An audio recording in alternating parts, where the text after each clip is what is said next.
Hello, good afternoon, everybody.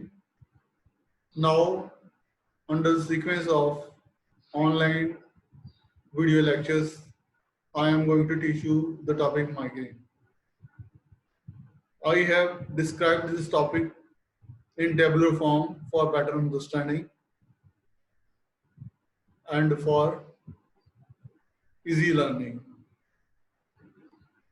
So, as you know, it is modern of Ardha Vedak, uh, and Ardha Vedak is also in your syllabus. If 10 marks question or 5 marks more question is asked, then you have to write migraine along with Ardhavetak or Ardhavetak along with migraine. So let's start with migraine.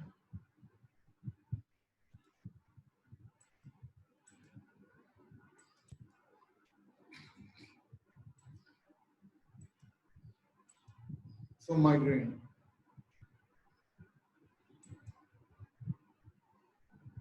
First, its introduction. Migraine, it arises from the Greek word hemi, meaning half, and cranium, meaning skull. Is a chronic neurological disorder characterized by moderate to severe headaches and nausea. The typical migraine headache is unilateral, that is affecting one half of the headache and pulsating in nature, lasting from 4 to 72 hours. So migraine जो है वो Greek word से rise हुआ है, जो दो words hemi और cranion words हैं. Hemi means half and cranion means skull. तो ये एक न्यूरोलॉजिकल ऑर्डर है, क्रॉनिक न्यूरोलॉजिकल ऑर्डर है, जिसमें मॉडरेट टू सीवियर हेडेक होता है और नोजिया होता है. ये हेडेक जो यूनिलेटरल होता है, यानी कि हाफ ऑफ द हेडेक को ये इफेक्ट करता है और it last for 4 to 72 hours. तो इसकी क्लासिफिकेशन 3 टाइप से की गई है. First, migraine without aura, also known as common migraine, involves migraine headaches that are not accompanied by an aura, that is visual disturbance.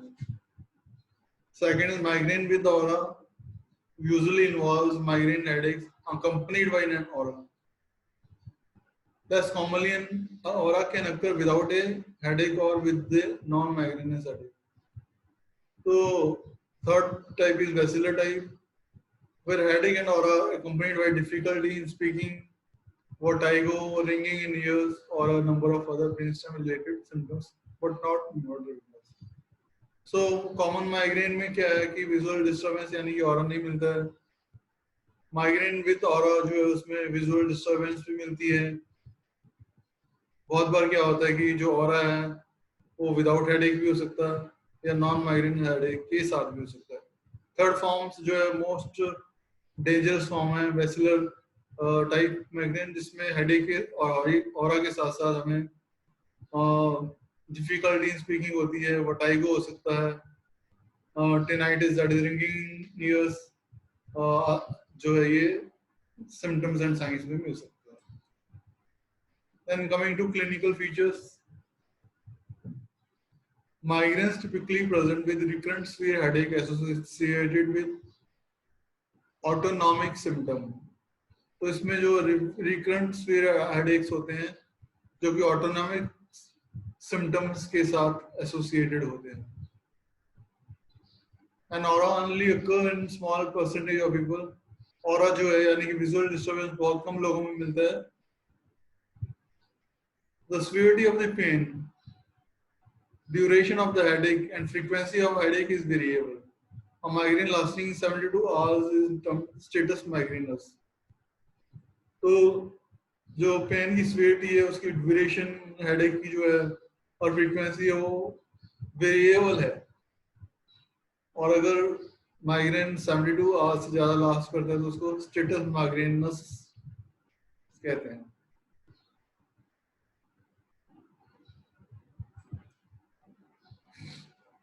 Then इसके clinical features में अगला जो है वो है there are 4 possible phases to migraine attack. which are listed below. Not all the phases are necessarily experienced. Additionally, the phases experienced and the symptoms experienced during them can vary from one migraine attack to another in the same person. तो 4 possible faces में migraine को divide किया गया है और ये जरूरी नहीं कि हर एक फेज सी प्रेजेंट हो और डिफरेंट पर्सन्स में ये सेम पर्सन्स में डिफरेंट टाइम पे ये जो है सिम्टम्स वेरी करते हैं। तो ये हैं 4 स्टेजेस जो हैं वो द ये फेसेस जो हैं the post prodrome, the aura, the pain and postdrome. तो सबसे पहले जो प्रोड्रोम है which occurs only hours or days before the headache। ये जो है प्रोड्रोम है वो एक्चुअली हेडेक से कुछ घंटे और कुछ दिन पहले स्टार्ट हो जाता है। The aura which immediately precedes the headache, और aura जो है वो हेडेक से immediately पहले प्रेजेंट होता है या राइज होता है। The next phase is pain phase, also known as headache phase। जो fourth phase है उसको कहते हैं postdrom। The effects of migraine may persist for some days after the main headache has ended। तो postdrom में क्या है, जो माइग्रेन के इफेक्ट्स है वो कुछ दिनों तक लास्ट कर सकते हैं मेन हेडेक के खत्म होने के पश्चात। तो इस प्रकार से प्रोड्रोम, ऑरा, पेन और पोस्टड्रोम में इसके क्लिनिकल फीचर्स को डिवाइड किया जा सकता है।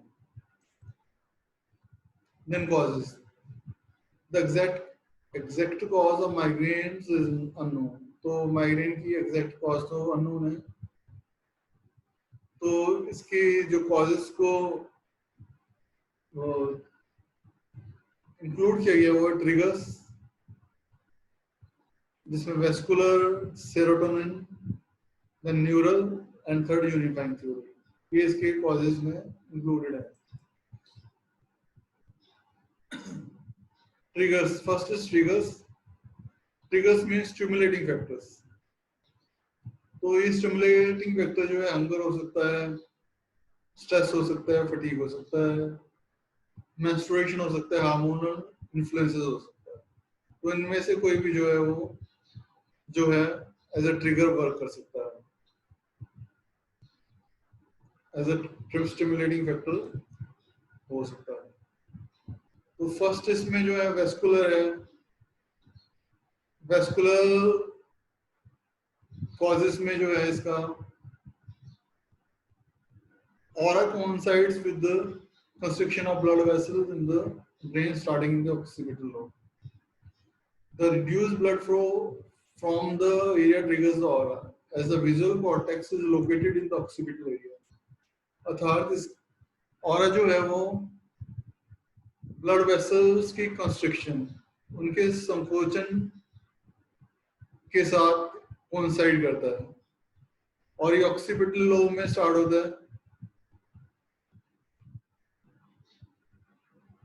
क्योंकि जो विजुअल कॉर्टेक्स है, हम जो ऑरा है वो हम जानते हैं कि विजुअल डिस्टरबेंस होता है। तो ऑरा जो है वो विजुअल कॉर्टेक्स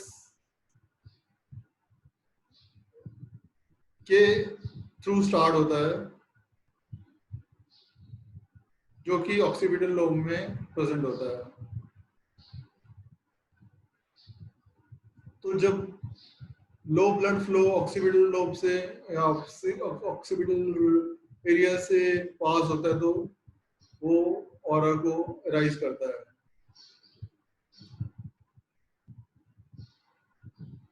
तो जिससे कि कंस्ट्रक्शन ऑफ ब्लड वेसल्स के साथ जो है वो ऑरा राइज होता है। उसके बाद क्या होता है, when the construction of blood vessels in the brain stops and the aura subsides, the blood vessels of the scalp direct. तो जब ये ब्लड वेसल्स की कंस्ट्रक्शन जो है वो स्टॉप हो जाती है तो ऑरा भी जो है वो विजुअल डिस्टर्बेंस भी जो है वो सबसाइड कर जाती है और स्काल्प के जो ब्लड वेसल्स हैं वो डायलेट कर जाते हैं। उसके बाद क्या होता है, the walls of these blood vessels become permeable and some fluid leaks out. This leakage is recognized by pain receptors in the blood vessels of surrounding tissue. तो walls of these blood vessels, तो जो blood vessel dilate हो गए हैं उनकी walls permeable हो जाती है और कुछ fluid जो है वो leak out कर जाता है.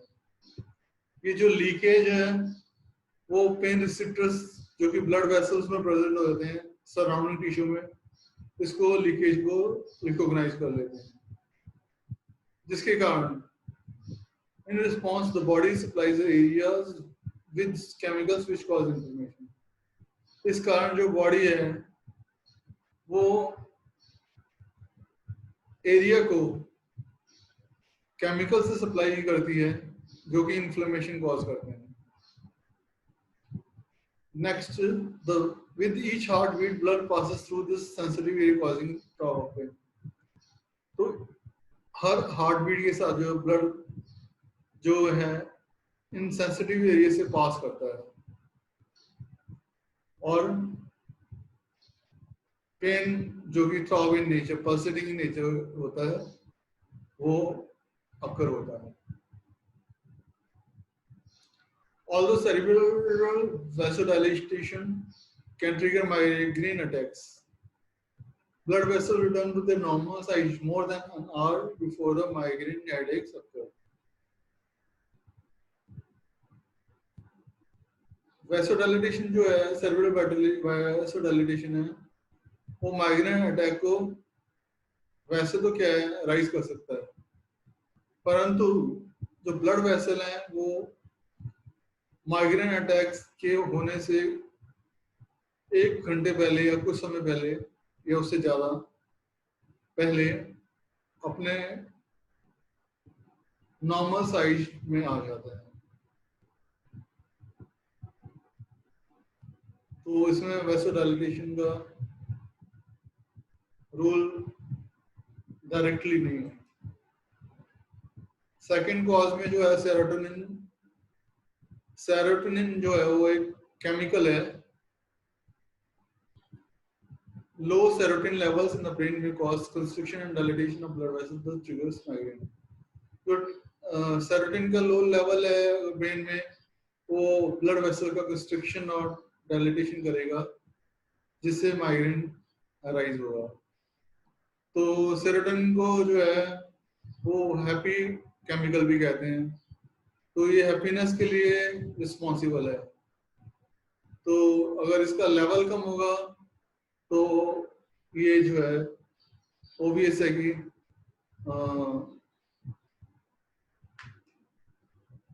हैप्पीनेस को कम करेगा.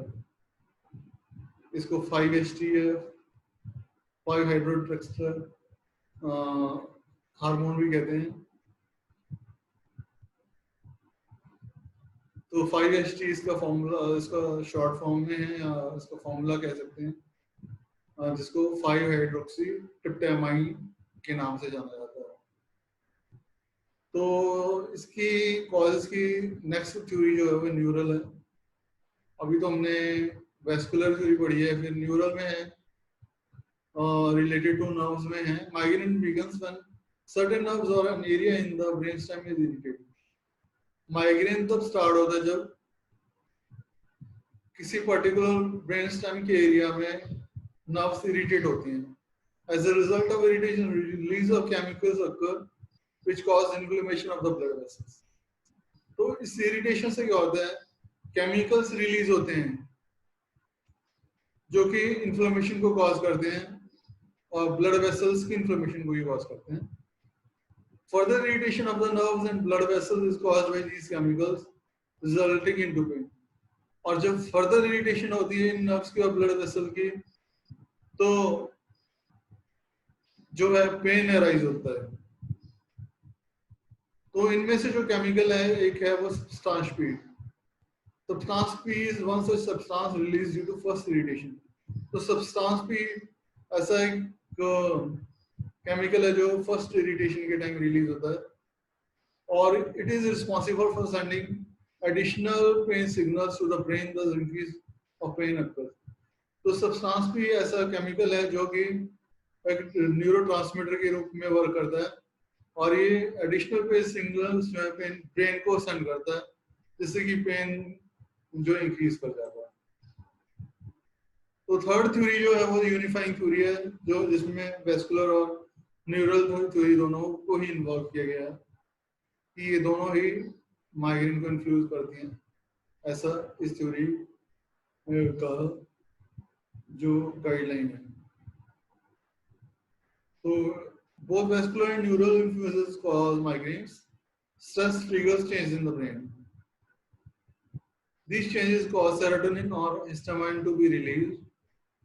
Blood vessels constrict and dilate. Chemicals, including substance, irritate nerves and blood vessels, causing neurogenic inflammation and pain. तो इसमें क्या है, वेस्कुलर और न्यूरल इन्फ्लुएंसेस के कारण जो है स्ट्रेस होता है, जो कि ब्रेन में चेंजेस को एराइज करता है। इन चेंजेस के कारण जो सेरोटोनिन, जिसको हैप्पी केमिकल भी कहते हैं, या हिस्टामाइन, वो रिलीज होते हैं। जो हिस्टामाइन है जो कि एलर्जिक रिएक्शन के लिए रिस्पॉन्सिबल होता है, उसको रिलीज हो सकते हैं, जिसके बाद जो ब्लड वेसल कंस्ट्रिक्ट करते हैं और डायलेट करते हैं। तो केमिकल जो सब्सटेंस भी जो न्यूरोट्रांसमीटर है, जो ब्रेन को एडिशनल पेन सिग्नल सप्लाई करता है, वो नर्व्स और ब्लड वेसल को इरिटेट करता है, जिससे न्यूरोजेनिक इन्फ्लेमेशन और पेन अराइज होता है। देन इसकी पैथोफिजियोलॉजी ये है, if both vascular and neurogenic aspects of migraine are taken into consideration, it has been noticed that both of these mechanisms for migraine exist and are important. तो अगर हम vascular और neurogenic दोनों aspects को देखें और माइग्रेन के relation में, तो दोनों ही इंपॉर्टेंट मैकेनिज्म्स हैं, ये नोट किया गया है, और दोनों ही बहुत इंपॉर्टेंट है। देन डायग्नोसिस, माइग्रेन की डायग्नोसिस के लिए इंटरनेशनल हेडेक सोसाइटी ने जो है एक फॉर्मूला दिया है, एक क्राइटेरिया दिया है, जिसको 54321 क्राइटेरिया कहते हैं। The diagnosis of migraine without aura, according to the International Headache Society, can be made according to the following criteria. The 54321 criteria. 5 means 5 or more attacks. For migraine with aura, 2 attacks sufficient for diagnosis. तो 5 या उससे ज्यादा attacks, और अगर migraine with अरा है तो 2 attacks जो है वो डायग्नोसिस के लिए सफिशिएंट है। 4 और 3 का मतलब है 4 आवर्स टू 3 डेज की इसकी वेरिएशन होती है। 2 मींस ये जो फॉलोइंग सिम्टम्स और साइंस मेंशन है, इनमें से अगर 2 प्रेजेंट है तो ये भी डायग्नोसिस के लिए सफिशिएंट है। इसमें से unilateral, that means affecting half of that, pulsating, that is throbbing pain, then moderate to severe pain intensity, और जो इन दो में से चौथा पॉइंट अगर जो है वो aggravation by avoidance of routine physical activity और aggravation by causing avoidance of routine physical activity. तो इसका अर्थ है कि अगर रूटीन फिजिकल एक्टिविटी को अवॉइड करते हैं तब भी माइग्रेन अराइज हो सकता है, और अगर रूटीन फिजिकल एक्टिविटी को करते हैं उसके कारण भी जो माइग्रेन अराइज हो सकता है। तो दोनों कंडीशन में उसको करने से भी या अवॉइड करने से भी रूटीन फिजिकल एक्टिविटी से माइग्रेन है जो है अराइज होता है, तो ये डायग्नोस्टिक पार्ट में आता है। तो इनमें से 4 में से अगर 2 भी प्रेजेंट है तो इसका मतलब माइग्रेन का डायग्नोसिस पॉजिटिव है। Then one means 1 or more of the following, जिसमें nausea and or vomiting is present. Then sensitivity to light, that is known as photophobia. Then sensitivity to sound, that is known as phonophobia is present. तो इनमें से अगर एक भी present है तो वो माइग्रेन की डायग्नोसिस के लिए सफिशिएंट है। तो 54321 जो क्राइटेरिया उसके अकॉर्डिंगली माइग्रेन की डायग्नोसिस हो सकती है विदाउट ऑरा की। विद ऑरा के लिए तो 2 अटैक्स ही सफिशिएंट है डायग्नोसिस के लिए। बाकी 4, 3, 2, 1 का मीनिंग यहाँ हमने जो क्लियर हो चुका है।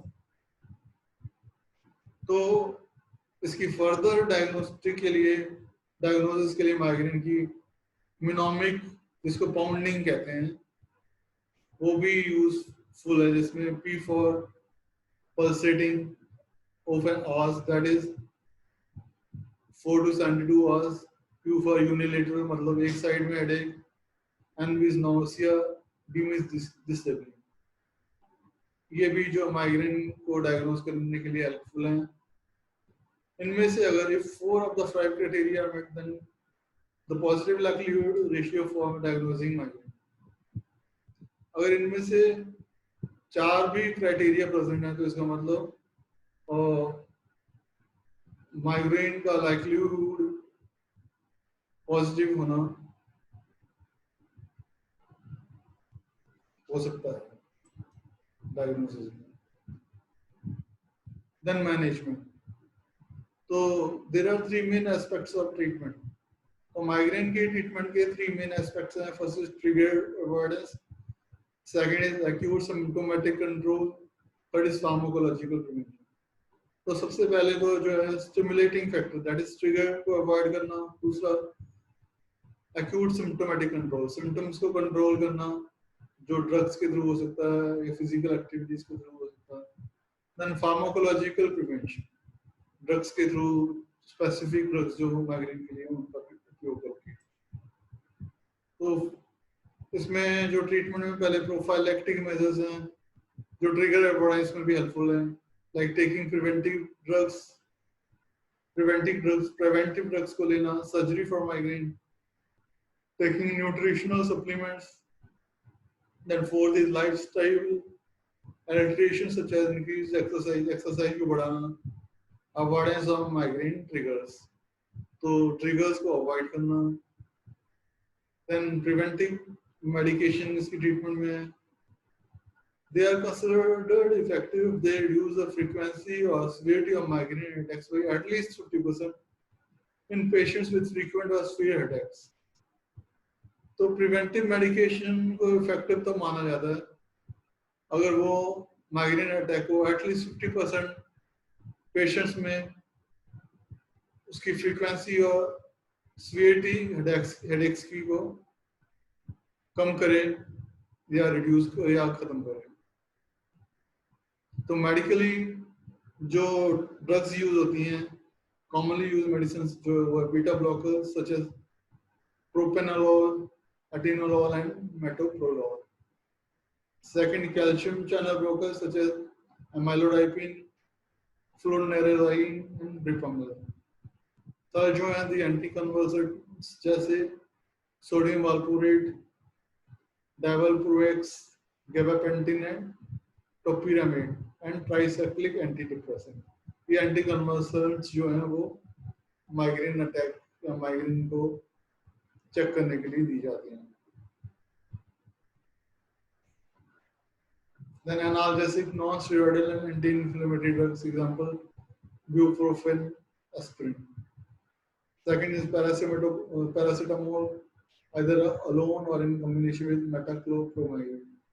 Third is simple analgesics combined with caffeine may help. Either by itself, caffeine can be useful during an attack, despite the fact that in general migraine sufferers are advised to limit their caffeine intake. तो simple analgesics अगर caffeine के साथ add किया जाए तो वो attack को check करने के लिए सफिशिएंट है। परंतु यहाँ एक बात और क्लियर कर देने वाली है जो कि देखिए जो माइग्रेन सफरर्स हैं उनको कैफीन इंटेक जो है वो लिमिट में ही प्रिस्क्राइब करनी चाहिए या की जाती है, ऐसा ट्रीटमेंट का पार्ट है या प्रोफिलैक्टिक मेजर का पार्ट है। देन इसमें ट्रिप्टान्स यूज होते हैं, triptan such as sumatriptan which are effective for both pain and nausea in up to 75% of people. तो सोमाट्रिप्टान जो वो 75% ऑफ पीपल में पेन और नॉजिया को खत्म करती है, ये चेक कर दी। Then ergotamines, these are older medications prescribed for migraines.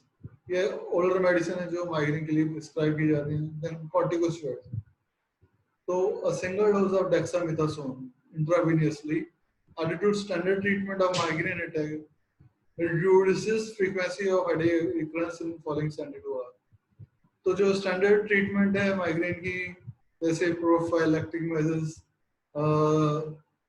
Then avoidance of triggers, साथ में जो मेडिकल मेजर्स हैं जैसे बीटा ब्लॉकर्स हैं, और या फिर स्टीरॉइड्स हैं, non steroidal anti inflammatory drugs हैं, एरिबिडोमाइंस हैं।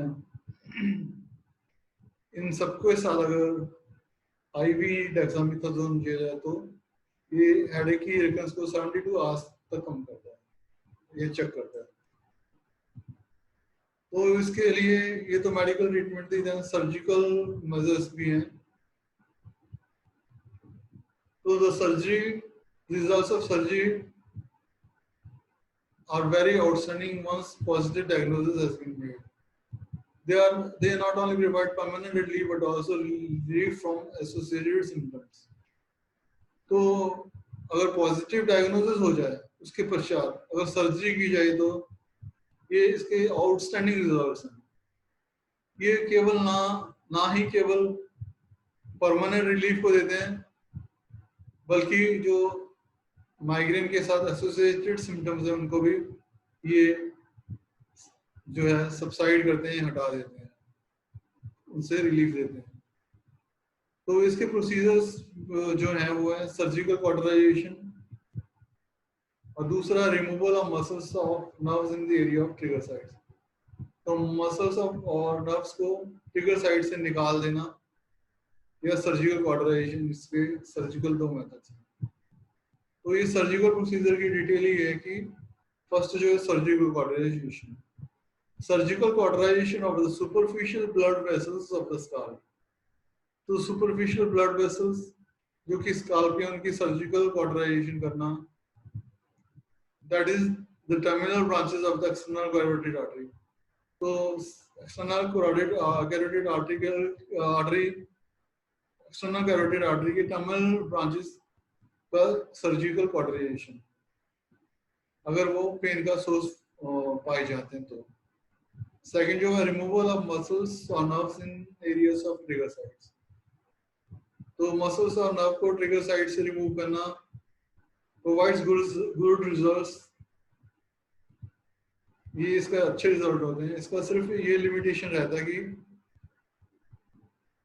it provides benefits to those persons who respond well to Botox injection in specific area।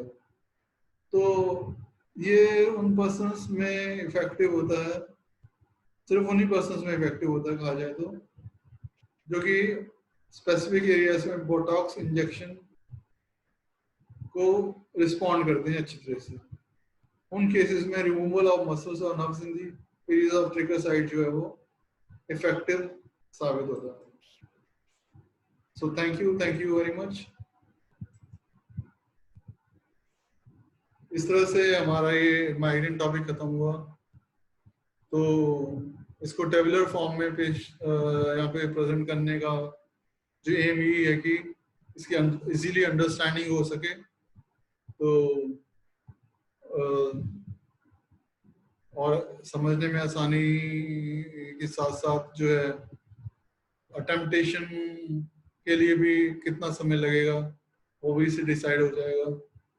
तो इसको दोबारा रिवाइज करने में इजी रहेगा टेबुलर फॉर्म में, इसीलिए। और इसके डायग्नोसिस के लिए मिनोमिक पाउंडिंग हो गया, या जो 5 4 3 2 1 वाला क्राइटेरिया वो बहुत सिंपल है, उनसे इजीली ये रिमेम्बर हो सकता है। ट्रीटमेंट में भी जो है बहुत इजीली ये डिस्क्राइब किया गया है, जैसे प्रोफाइलैक्टिक मेजर्स हो, देन अवॉइडेंस ऑफ ट्रिगर्स हो, देन मेडिकल ट्रीटमेंट में मेडिसिन दे रखी हैं। तो इस प्रकार से माइग्रेन को हमने एक्सप्लेन किया है। तो इस प्रकार से हमारे जो ये सिरो रोग खत्म होते हैं। तो जैसा मैंने बिगिनिंग में बताया था जब सिरो रोग शुरू किए थे कि इसमें 4 पार्ट्स में डिवाइड किया गया है। फर्स्ट सिर रोगों का वर्णन, दूसरा था सिरोकपालगत रोग, तीसरा था हेडेक और चौथा था ये माइग्रेन। तो इस प्रकार से ये हमारे सिर रोगों की समाप्ति होती है। तो इसको अच्छी तरह से पढ़िएगा, इंपॉर्टेंट टॉपिक है, एग्जाम में इसमें से क्वेश्चन आता ही आता है।